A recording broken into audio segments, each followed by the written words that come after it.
A type of movie that I've never really covered before on the JMC reviews are kids films. They're just not really the type of movies that I devote a ton of my energy into.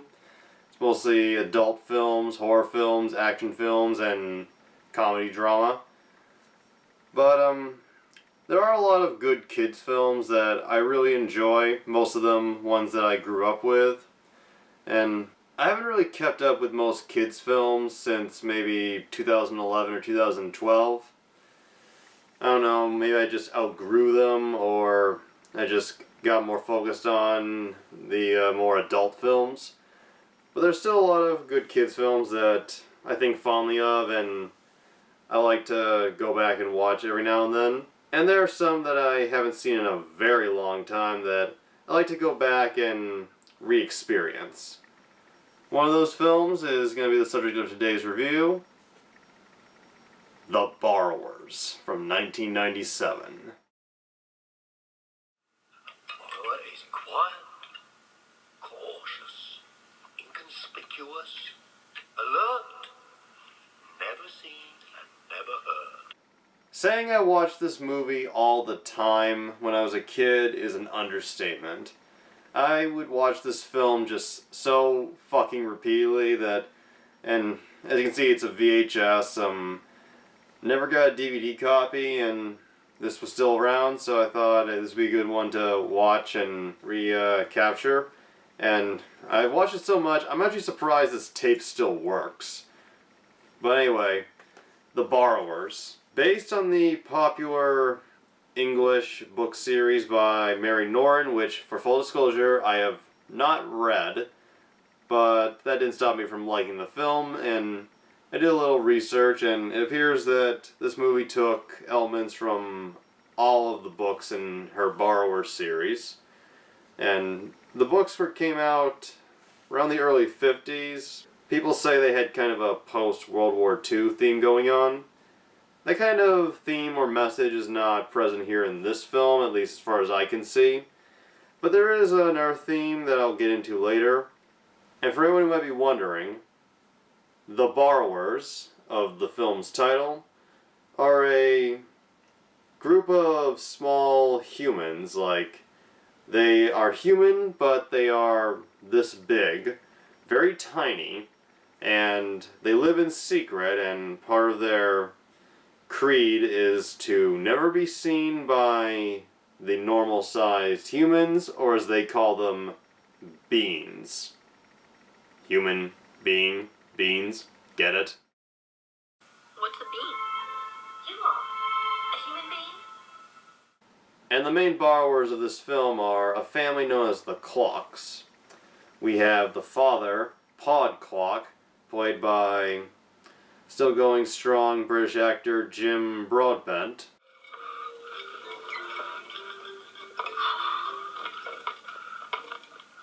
I'm getting too old for this. His wife, Homily Clock, played by Celia Imrie.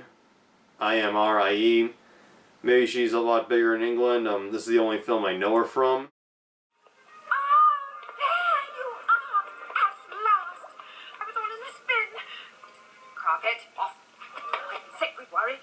Arietti Clock, the daughter, played by Flora Newbigin. The first rule of borrowing. That's a tricky one. Is it have as much fun as you can? Ariete. And P. Green Clock, the young son, played by Tom Felton in his biggest pre-Draco Malfoy role. Come on, P. We have a very big day ahead of us. I hate big days. And this little family lives in a home owned by the lenders, who are currently about to lose the house because, and there's a bit of legal stuff here that I'm not an expert in, but this is basically what they say. The house was left to them by their aunt, and according to the family's lawyer, the aunt never actually made out a will. So while she said when she was still alive that she would leave it to them, legally they have no right to it, and apparently they owe money, rent-wise or closure-wise, so the house goes into the possession of the aunt's lawyer, Otis P. Potter. Great villain name. Played by the always magnificent John Goodman. No will. Horrible, isn't it?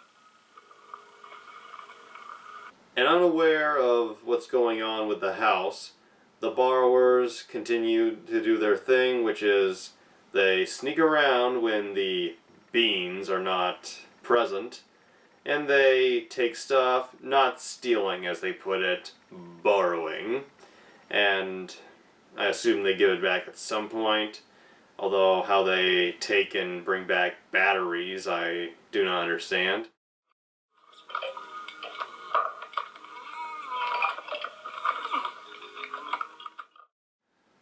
They live in secret, and Arietti, who's kind of a brat, but she's a brat in a sense that you understand where she's coming from.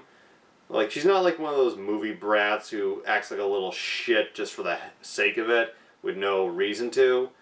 You see, this family has lived in this house for many years, and Arietti, who appears to be like 12, 14, and P. Green, who is like, he looks like he's 7 or 8.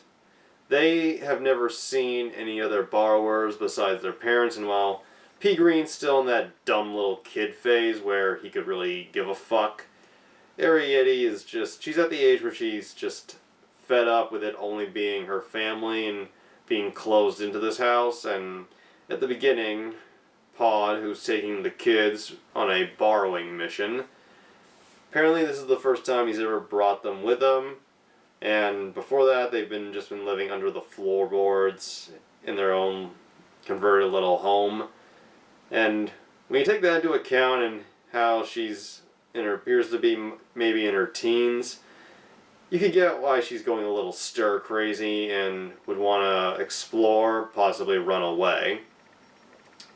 The parents, they are a bit strict, but you can kind of understand them too.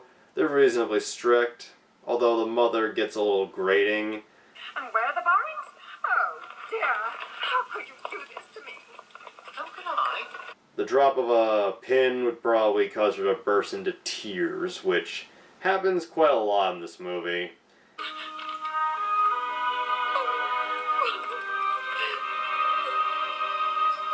And one night, Arietti sneaks out, and she goes to the room of the lender's son, Pete, played by Bradley Pierce, watching TV, and Arietti accidentally makes her presence known, and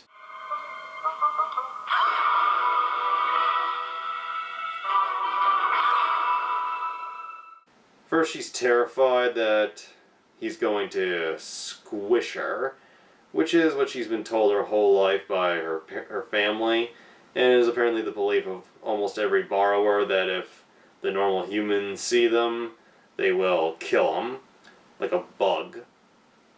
But Pete doesn't hurt her at all. He's fascinated and amazed by her. Look, I'm not going to squish you. You're not? No, of course not. This is amazing.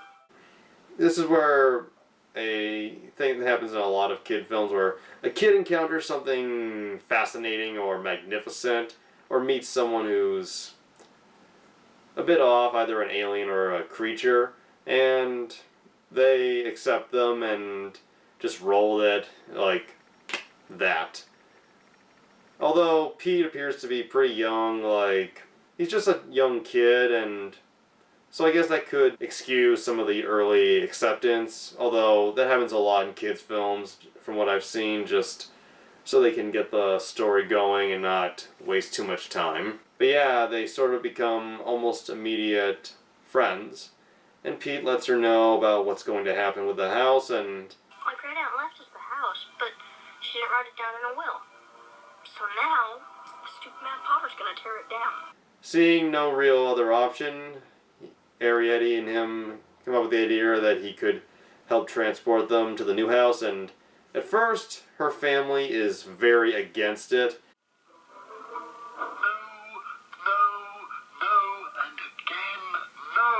just refusing to trust or work with a bean. I will not put the fate of my family in the hands of a trap-setting, borrower-squishing 10-year-old bean. And like I said, I think there's a completely different theme in this movie than what people consider the books to have. It appears that this movie, and I may be reading too deeply into this, but as you get older, you just notice some things. I think the movie has a subtle theme of racism, or just the idea there are parallels to racism and stereotyping here. Mostly in the sense that the idea of being afraid of what you don't understand and believing things that just are proven not to be true or don't apply to everybody of whom you thought was completely bad. Because at first, the family is just not for it, but seeing no way out, they accept it. But even when they agree to go along with it, they act a little jumpy around Pete. How far are we going, Bean? But Pete slowly wins over the rest of the family. Dad found it, and I fixed it for you. Ah, I knew it wasn't nice. thank you. And even when things go wrong, which they do, because otherwise we wouldn't have an adventure in this film, Pete handles himself well, and even in tense moments, they work together, and by the end, you really like seeing, I guess, the growth of things. And as the family is moving,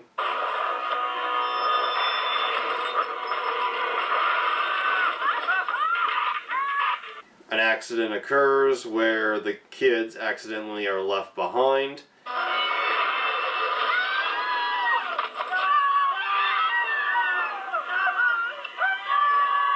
And as the parents worry about them, the kids try to figure out how they can get to the new house. And as they're figuring that out, that's when Ocious Potter arrives.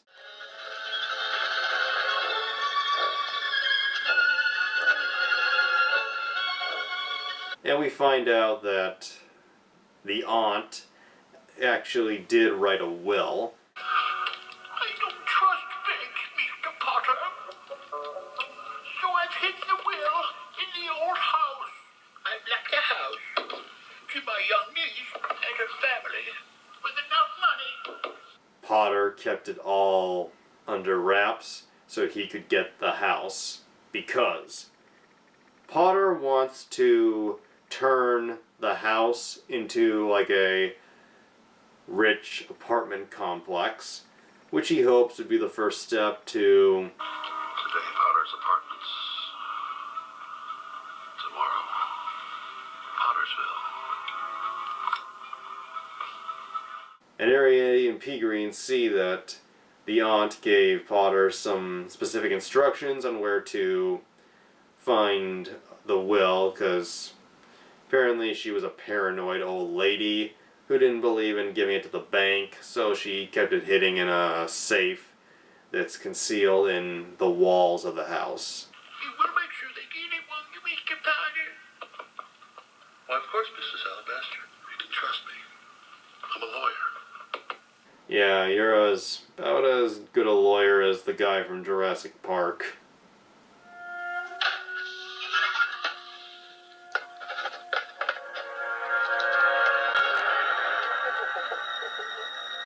And after finding the will and making the calls to start the demolition, which comically goes kind of unrealistically, and even the film acknowledges this with Potter yelling, I want you here and ready to go by, too.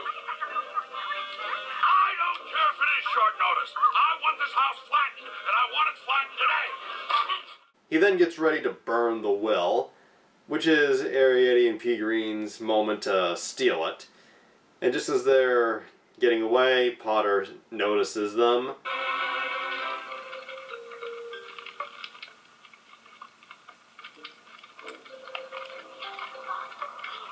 Like I said, the kid's reaction to the borrower's existence was a little too accepting, and while Potter's reaction is also pretty quick, he's a bit more realistic in that he doesn't try to grab them immediately, like he's just stunned by what he's seeing. And from there, the movie becomes about Arrietty and P. Green trying to stay 5 steps ahead of Potter while he hires an exterminator, played by Mark Williams. Can you kill him or not? Yes. Extermination is my middle name. Who would also go into the Harry Potter franchise, played Mr. Weasley. In fact, Jim Broadbent would also go with Harry Potter as Horace Slughorn. So yeah, early days for everybody. But anyway, Mark Williams plays a guy named Exterminator Jeff, wearing a very 1950s exterminator outfit. And an interesting thing is, this movie takes place, I really don't know where. The way, the houses, the TVs, technology, cars, it all has a very 1950s, 1960s look, but everybody, like all the normal size humans, their hairstyles, way of dress, it all looks very 90s, which is when this movie was made. And also, the cast is a mix of Americans and British folk. The borrowers are all British, but the Lender family and Mr. Potter are American. Exterminator Jeff is British. It's not clear where this movie takes place or what time period it is. And in some way it's kind of acceptable because it's a kid's film and you just kind of roll with it. Like, it creates its own little world where it doesn't apply to everything, but it does make you wonder, where the fuck is this? And as Mr. Potter and Exterminator Jeff take after the borrowers, Pete and Pod and Homily track them down, and it's all a case of one tracking the other and fighting for the will and to stop Mr. Potter from destroying the house that both families have come to love. That's all I can say without spoiling, and I will get into the spoilers in a little bit. Now, what are my initial thoughts on The Borrowers? Well, as I said before, I fucking loved this movie as a kid. I watched this film again and again and again and again, and each time it was like I found out something new I'd never noticed before, and rewatching it again, there were a few things I just didn't see the first time. However, like any children's film that you rewatch as a grown-up, you notice a lot of problems, and there are a couple here, but nothing major. To me, this movie is not perfect, but I still really like it a lot. Kind of like Hook. Has a few problems, but like the nostalgic critic said in his review, it's still a great film if you loved it then and still love it now, and that's what I feel about The Borrowers. A few things like character development and transitioning from one part to the next, scene by scene, is a little loose or doesn't feel well paced, but that's not what this movie's about. This movie's about having an adventure. It's about showing a story that you love to be a part of, and of course, special effects. This is undeniably an effects-driven movie, and there are a few tiny moments where the green screening of the little people and the big people is kind of obvious. But it's very few, and even then it never looks that bad. And these effects, even by today's standards, are really amazing. These are the best effects I've seen since Honey, I Shrunk the Kids. It's just, you really believe that these guys are small and that the world, this is our world, but what it'd be like for someone this big. And I saw like a behind the scenes picture of the making, like they built huge items like pencils and kitchenware, and they did use green screen for like the backgrounds, but you'd have to for that. But I want to say these effects are pretty mind-blowing. Like, I really believed it when I was a little kid, and for the most part I still do in a lot of scenes. And some of the most impressive scenes are where the borrowers are like this close to a human hand.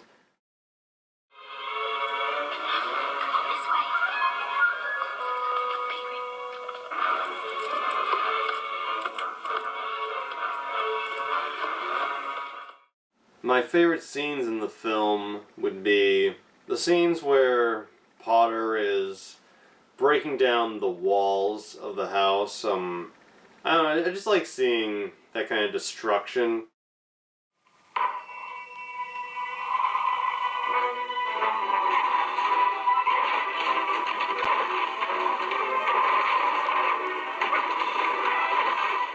It's just so much fun to see how much John Goodman is loving playing this pretty bad dude, and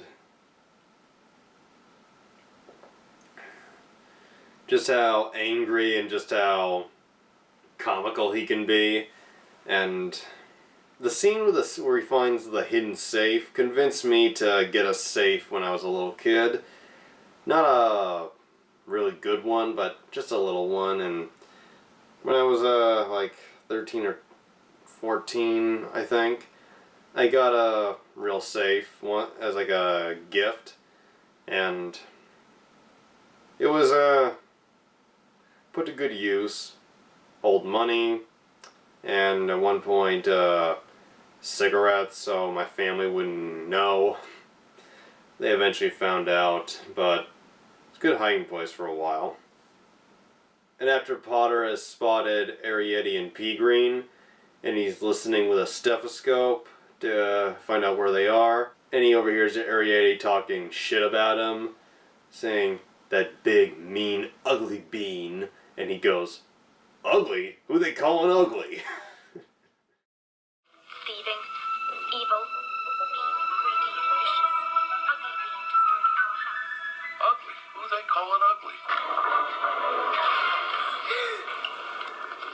There are too many scenes to mention where Mr. Potter finds himself in a hot situation, so I'm just going to play a few quick clips.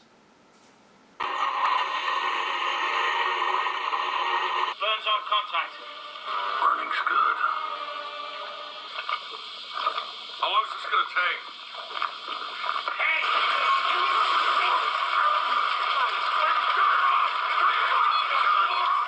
And before I move on to the spoiler section, I also really love the scene where he is with the exterminator Jeff, and he's listening with a stethoscope to try and find the kids in the wall, and There.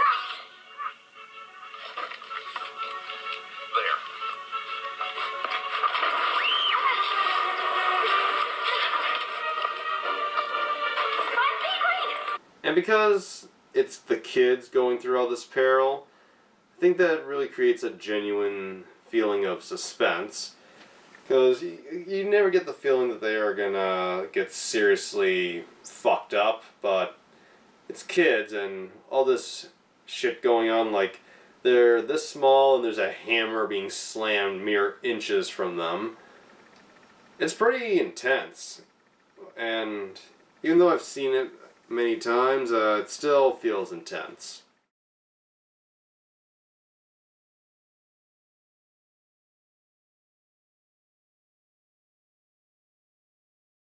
About halfway into the movie, Arrietty and P. Green are separated, with Potter and Exterminator Jeff hot on his trail.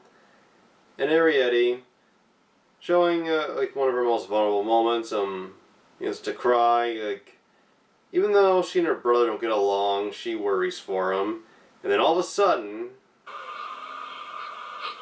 What are you crying about? Who said that?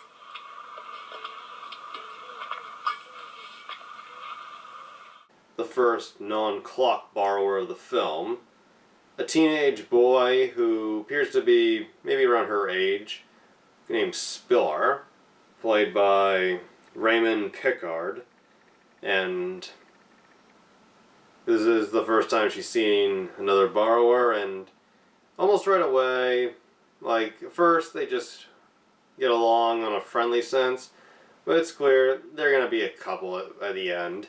And they don't dwell on it too much, and it doesn't feel forced either. Like, he comes in all of a sudden, but almost right away you kind of like him. If you'll excuse me, I have to find my brother. They've taken him to the dairy. Come with me. Right away he knows what to do to help, and just a fun character, and their progression throughout the film is kind of cute, and by the end it's not like over the hill, lovey-dovey. It just feels natural. It's through Spiller that we get what I consider possibly my favorite 10 seconds of the film. He shows Arrietty a roller skate that he's built kind of a mini rocket onto, and he uses it to travel through the sewers of wherever the fuck this movie takes place. And he calls it the Spiller Express, and the music build up, lighting the flame for the rocket, and just them blasting off down the pipe is just, that is my favorite shot in this film. It's just, it's very brief, but it looks so fucking epic.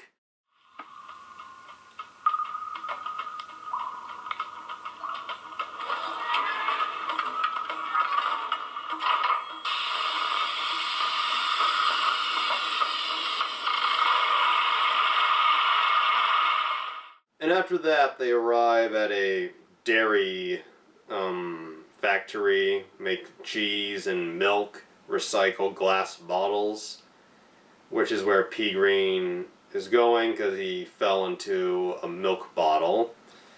And as Potter searches for him, Pete arrives with the parents looking for the kids. Arrietty and Spiller arrive to try and rescue P. Green, and comes up a case of trying to get him out before the bottle he's in gets filled with milk and he dies. And Potter is smashing everything he can find with a wrench to get them.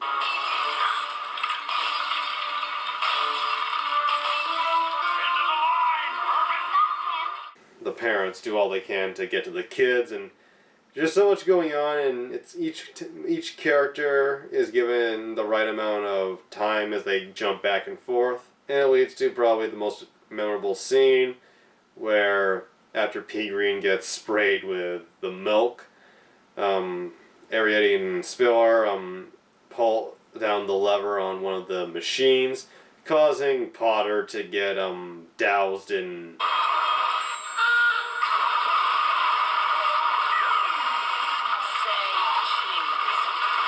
just leads to a great slide.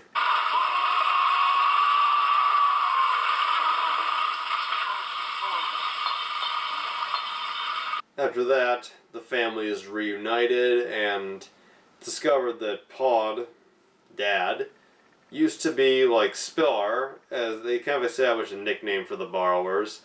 The ones who live in a house are called the innies, and the ones who live in the real world are called the outies. Turns out Pod used to be just like Spiller before marrying his bitch of a wife. And then Potter shows up and My, what a treat. The whole thieving little family together at last.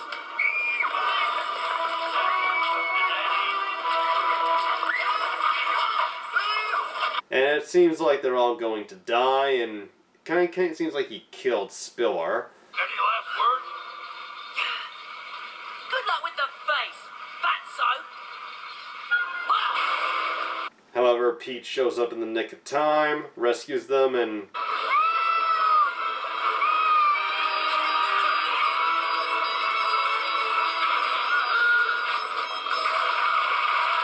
it's here that we get the best moment of Pod warming up to Pete. I never thought I'd say these words, but I'm glad to see you, Pete. And then, with the borrowers on the Spiller Express,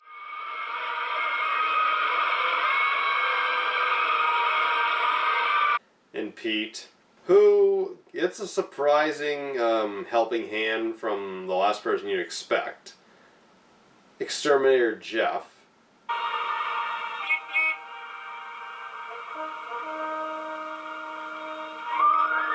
Who at this point seems disillusioned with Potter. City Hall, you all. Make it snack. He's come to the decision, fuck my job, I'm gonna help them. Which is kind of nice. I'm not sure it makes up for him almost drowning them in hot foam, but it's nice. And they both manage to beat Potter to City Hall as he goes to arrange the demolition. And as he looks around, they try to stop him, and it almost seems like he is going to win, and going to a room labeled Demolition, only to turn out to be a supply room with a fake label on the door.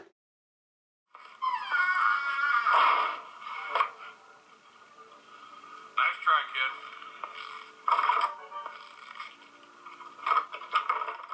kid. And there, the clocks fight to take him down.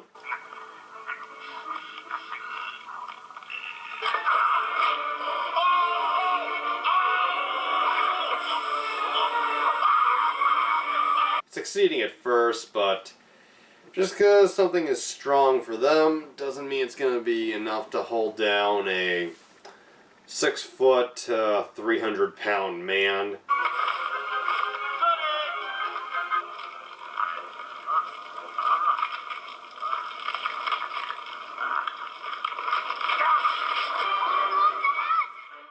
It almost seems like he's going to succeed in killing them, and then more outies show up, led by Spiller, who escaped in the nick of time back at the milk factory, and they get Potter tied up.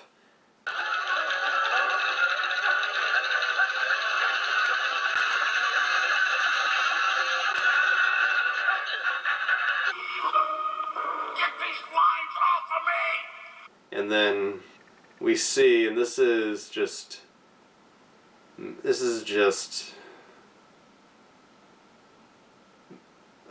incredible to watch.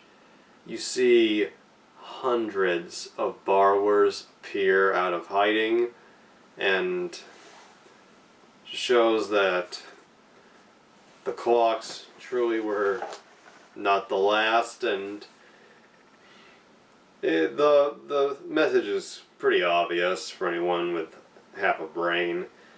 Potter, this already huge but much bigger person, when surrounded by all of the borrowers, is pretty small, and well, they may be kind of a little cliche, but there's a few cliches in this movie. You know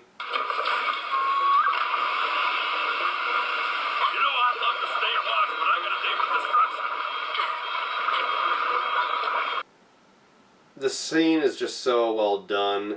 The effects, the cinematography, the music, the facial acting from John Goodman. It's just beautifully done.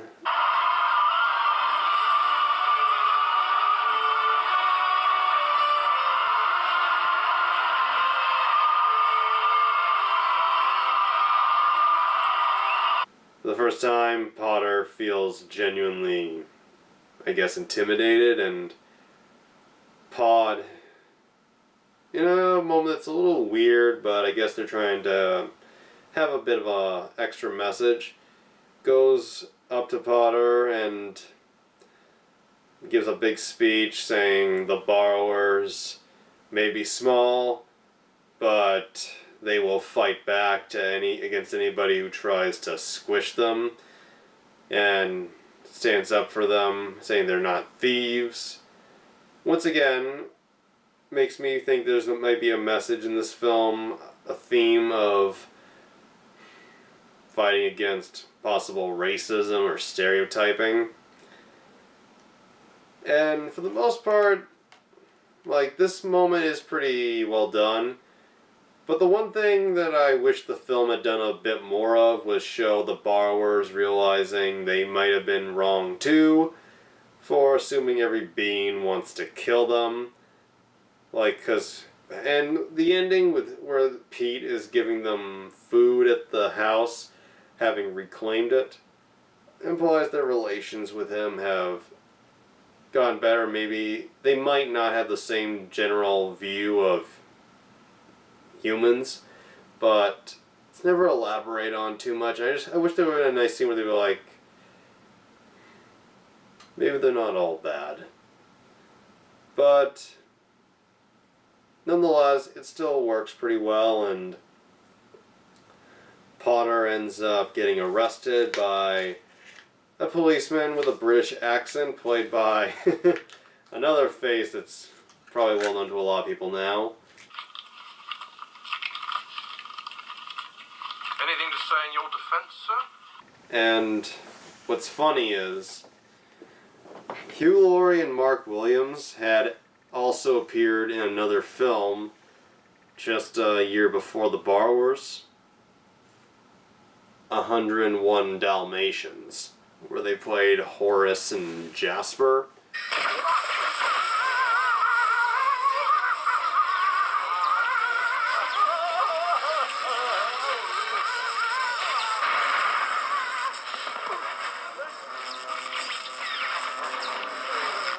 They don't do much interaction here, but they are here, and both movies are kind of about small things getting the better of normal-sized people. And there's some genuinely funny moments with Hugh here. A pest control operative and a large man. That could be you, couldn't it, sir? And the final scene where Arrietty and Spiller leave the Clock family dinner, kind of lying about where they're going, just being rule breakers and having fun every second of the way. Just going off down the tunnel. Like, it's not as epic as the initial takeoff of the Spiller Express, but it's a good way to end the film. Well, where do you want to go?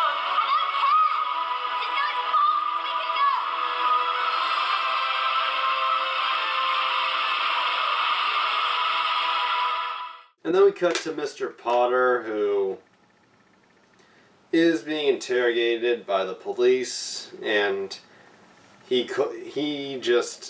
looks like he's lost his mind after the big speech by Pod, where he says, "I've been seeing the borrowers," and the police, they just laugh about what he's saying, and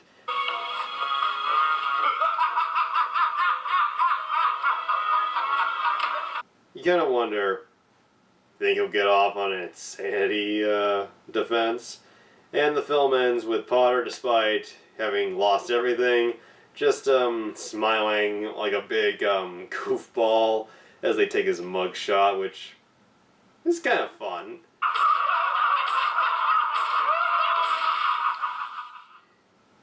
It's an enjoyable film, and I think we've had enough of the spoiler section.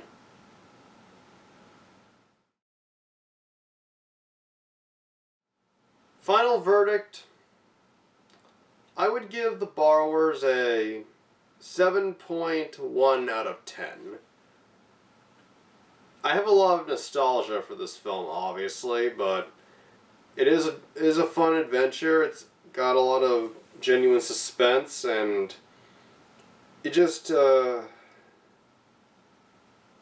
sucks you in and makes you wish you could be part of these adventures, and it's got a great cast. Everybody in this movie does a great job acting-wise. The only characters who I could say I didn't really like really that much at all were the mom, Amelie, played by Celia Emery, and P. Green, played by Tom Felton. Once again, great acting, but I don't like the characters. The mother is just a snippy, tight-ass bitch who gets weepy and just wails way too fucking much. She cries so much, you just want to smack her to shut her up. And P. Green, Tom Felton's very talented. Even as a child actor, he could act. But, man, do I hate this fucking kid.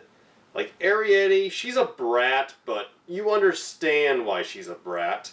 And you relate to her, given the situation she's in. But P. Green, he is just continuously, throughout the film, a whiny, just pissant little bitch. He complains, just wah, wah, wah.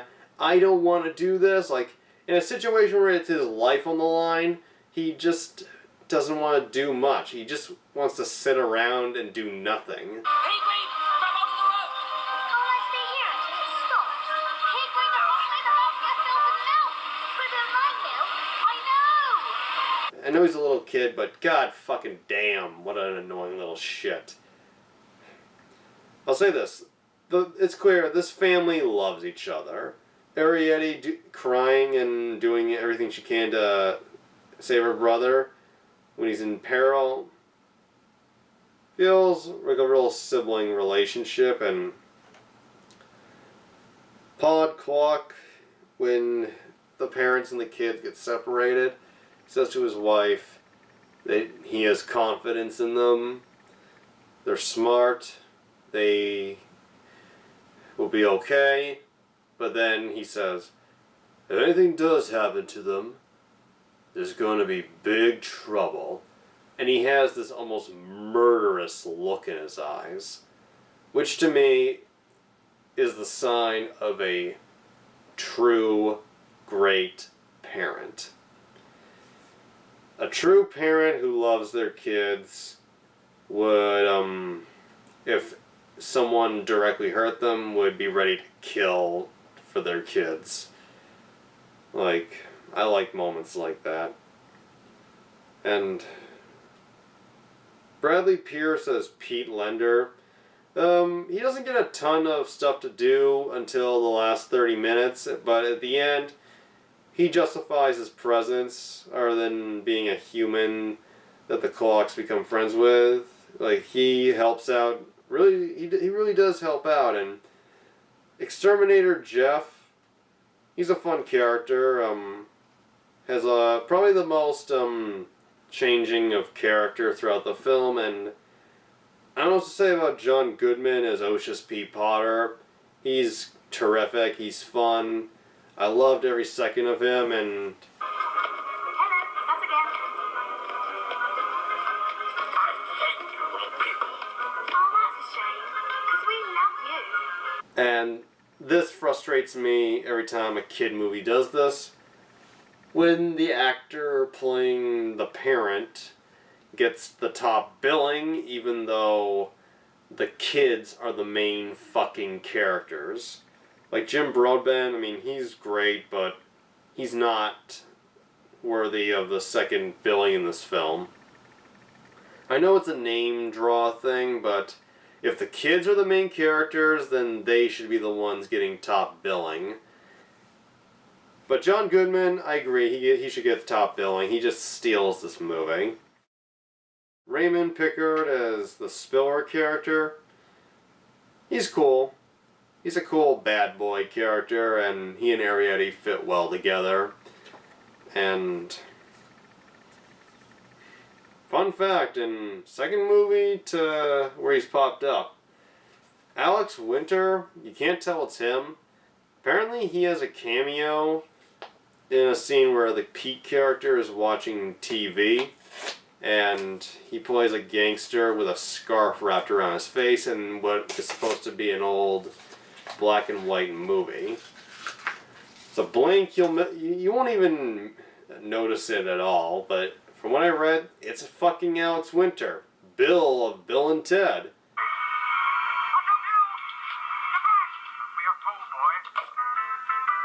Which I guess could make sense because the director of The Borrowers, Peter Hewitt, directed Bill and Ted's Bogus Journey. Yeah, the movie where Bill and Ted get murdered by robot clones from the future, go to hell and heaven, give the Grim Reaper a Melvin. That movie was directed by the same guy who made The Borrowers, and these two movies are probably Peter Hewitt's best films. His other directing credits include Thunderpants, a movie also starring a Harry Potter actor, Rupert Grint, as a little boy who makes an invention for his best friend who has gas problems, pants that absorb the kid's farts and allow him to so he can power a rocket. I am not making that shit up. He also directed the 2004 Garfield film with Bill Murray, and I guess it's fitting given how Home Alone, the second half of The Borrowers, feels. He made the TV movie Home Alone, The Holiday Heist, an in-name only sequel to Home Alone. And the film was written by John Camps, who I don't know from anything else, and Gavin Scott, who also wrote the another film about small things going up against adult-sized people, Small Soldiers, the Joe Dante movie.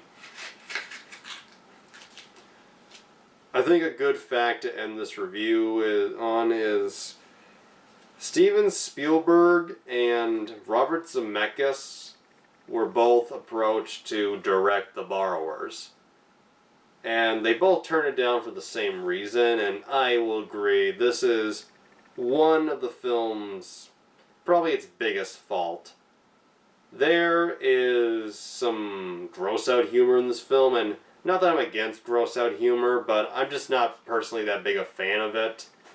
And not sure it was worth turning down directing, because Steven Spielberg, Robert fucking Zemeckis. Zemeckis is not as big as he used to be, but two of the biggest directors in the business at the time. You think, with their say and clout, they would have been able to convince the writers or whoever was in charge of the final say to cut out the gross out humor, but there's a couple of scenes with crap and fart jokes and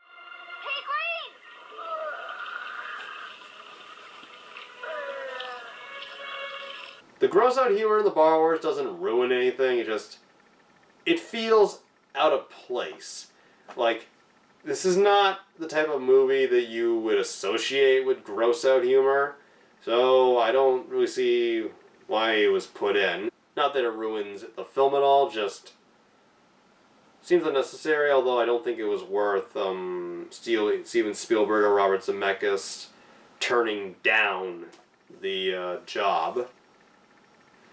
Or at the least the writers could have agreed, yeah, we'll cut that out, instead of being stubborn about it.